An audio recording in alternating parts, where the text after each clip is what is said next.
Hi, Bart Kubrick here. This is a short video that's going to explain how to play triads all over the neck with the goal of being able to play chords in any of the major keys and to be able to play interesting different voicings of chords over those same changes in whatever key you're playing in. The basic goals of this video are first of all to understand slash chords and their inversions. So if someone says play a G chord, instead of just having one of the few standard voicings that people use, you can play G all over the neck.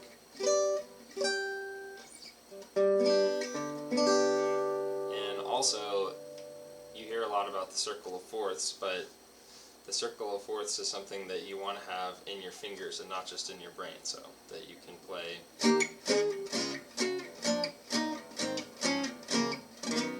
all over the neck.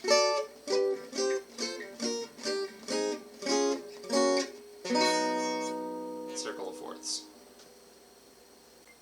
Now, I'm going to try not to talk about too much music theory in this video, so in order to skip over that, some basic prerequisites would be that you know what the triad is, and at least conceptually, and ideally you would know about inversions, but also be able to spell all of the triads at least in C major. So if you can rattle off really quickly C, E, G, D, F, A, E, G, B, F, A, C, G, B, D, ACE, BDF, that's a really good starting point.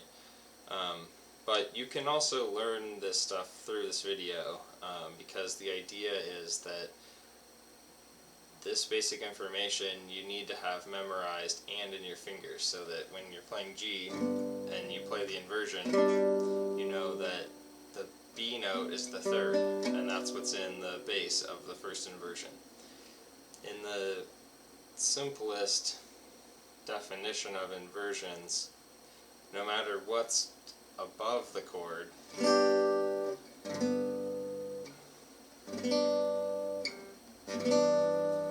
it still takes its name from whatever the bass note is. So this, second inversion, major 7 chord, first inversion 6 chord, first inversion dominant 7 chord, where you can play those same things in root position. And in order to fluidly create lines with your chords, you want to be able to think of what the closest inversion of the next chord you're going to play is. So if you're already playing B minor 7 and the next chord is G, then you could play G over B rather than going down to G with the root and the bass. Two good resources to pick up some of the music theory behind triads and inversions would be musictheory.net and Yaakov site, Gypsy and Jazz. He has a great video called The Magic of Triads, which is focused more on using triads for improvisation than accompaniment.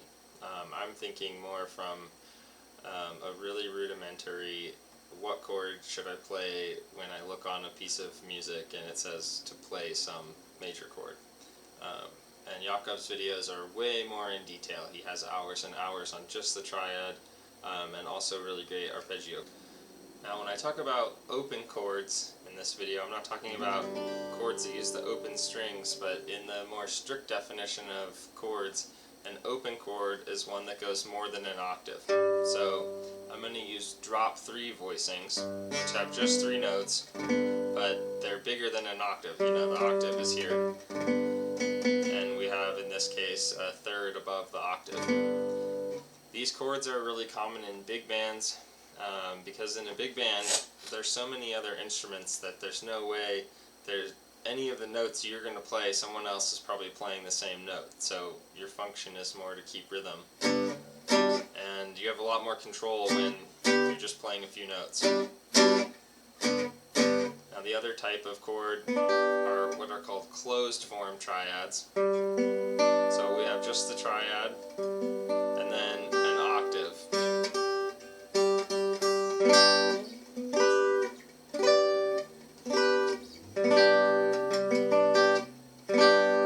And these are more useful if you're thinking of how to harmonize a melody note with a chord underneath of it. So if you can know all of the notes that are in the top of the inversions, and you see on a page, okay, there's a G chord, but the melody note is B, then I can use the triad to play a chord with the melody in the top voice.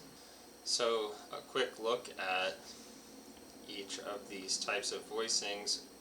I'm going to show everything at first in G. So this is the root position, open voicing G triad. First inversion, which I think of as G over B. And second inversion, or G over D. So these notes we have G, D, B, B, G, D, D, B, G.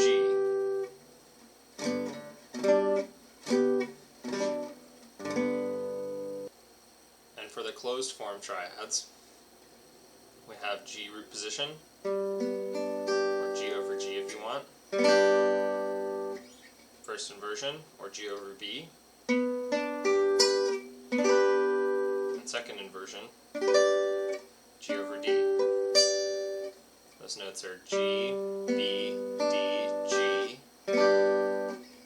B, D, G, B, and D, G, B, D.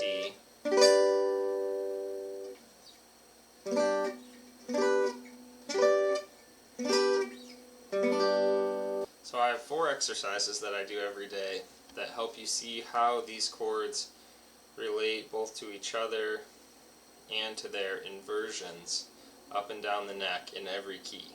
So for each exercise there's an A and a B version, which is just whether you're using the open form triad or the closed form triad.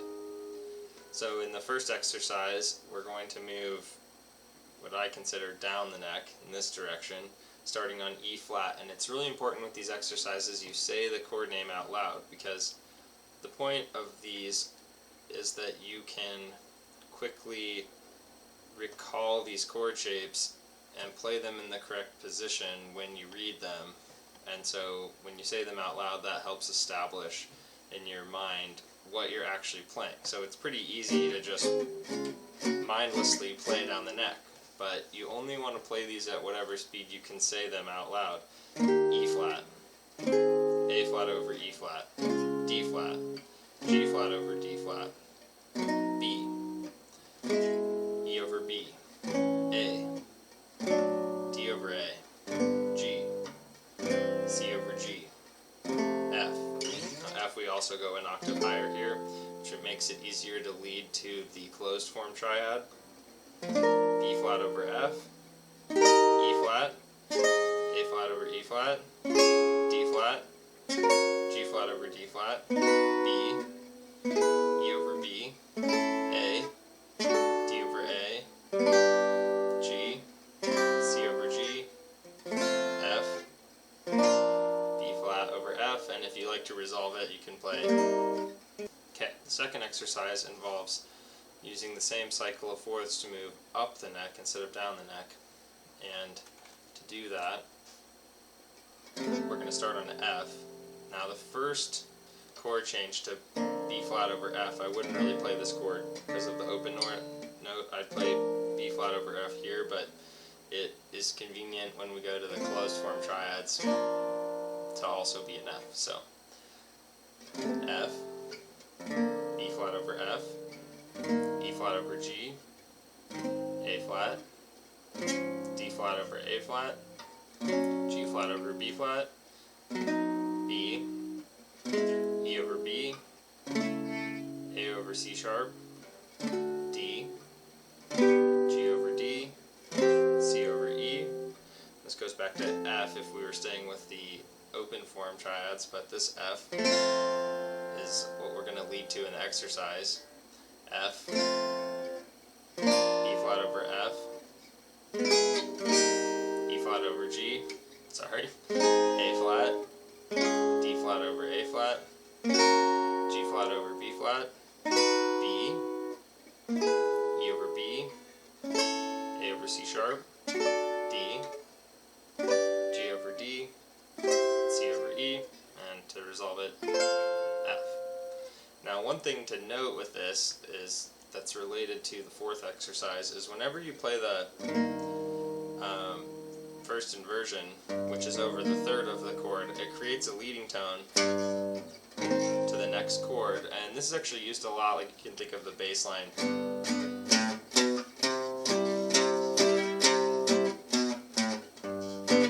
We could actually do that with chords and go.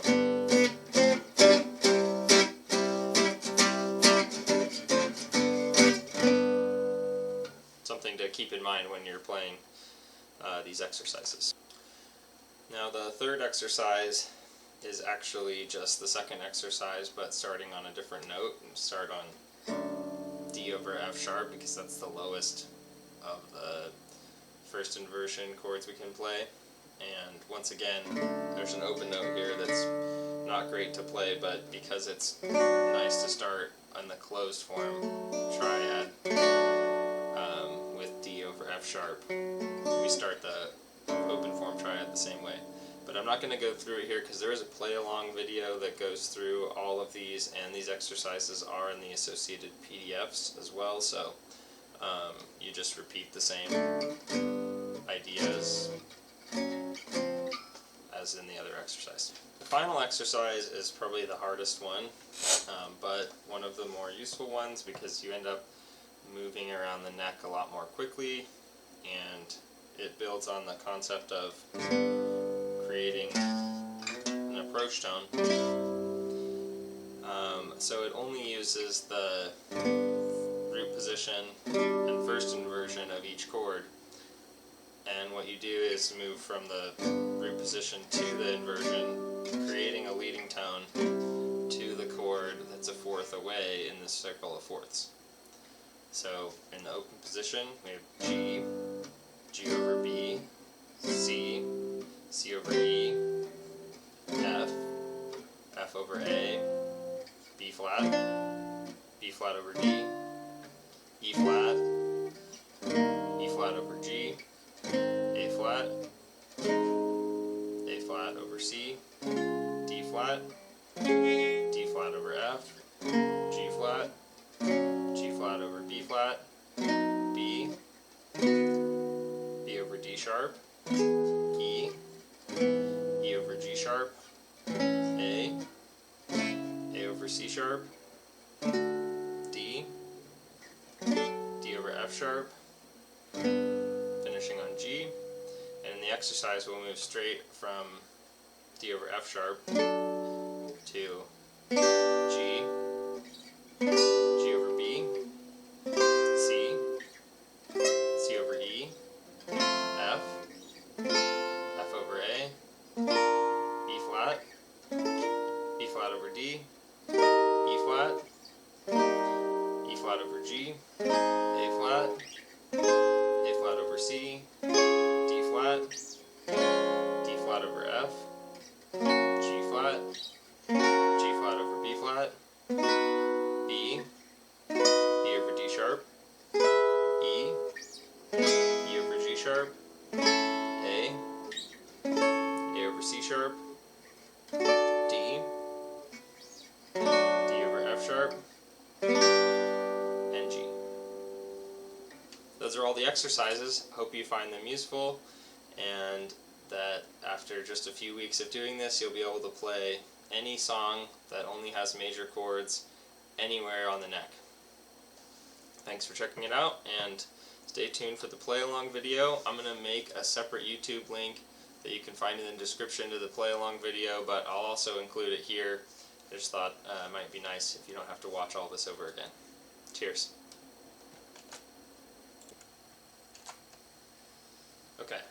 this is just going to be a series of all of the major chord inversion exercises played continuously, and I will also say the chord names out loud, and I'll give you 2 counts to 4 to come into it. 1, 2, 3, 4. 1, 2, 3, 4. E flat. A flat over E flat. D flat. G flat over D flat. B. E over B. A. D over A. G. C over G. F. B flat over F. E flat.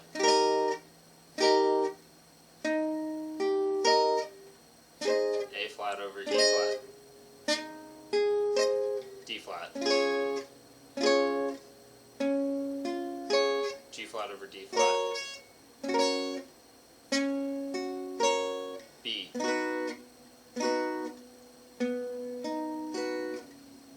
E over B. A. D over A. G. C over G. F. B flat over F. F. B flat over F. E flat over G. A flat. D flat over A flat. G flat over B flat. B. E over B. A over C sharp. D. G over D. C over E. F. B flat over F. E flat over G. A flat. D flat over A flat.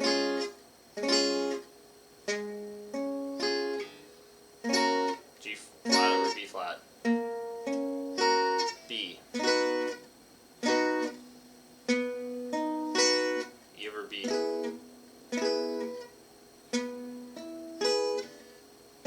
A over C sharp. D. G over D. C over E. D over F sharp. G.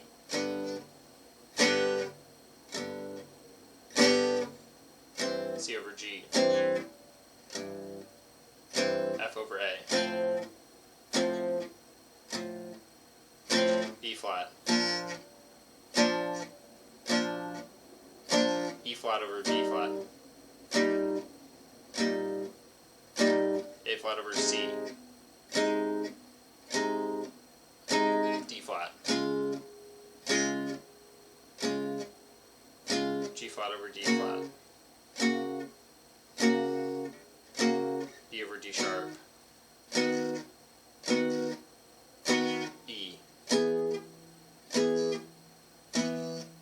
A over E, D over F sharp, G, C over G, F over A, B flat,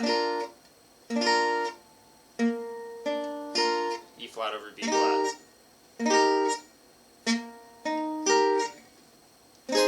A over C,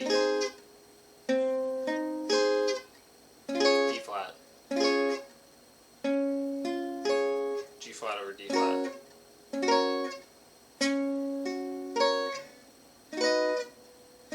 B over D sharp, E,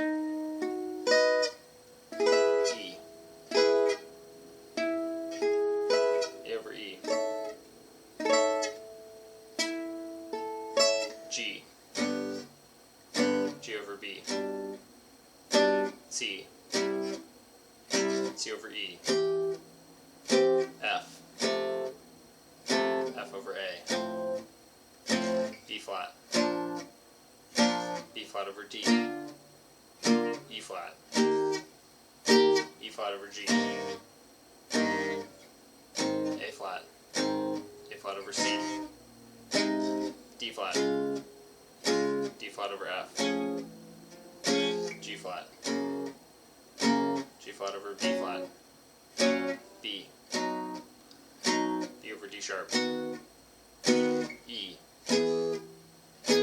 over G sharp, A over C sharp, D, D over F sharp, G, G over B, C, C over E, F, F over A, E flat, E flat over D, E flat, E flat over G, A flat, A flat over C, D flat, D flat over F, G flat, G flat over B flat, B, B over D sharp, E, E over G sharp, A over C sharp, D, D over F sharp,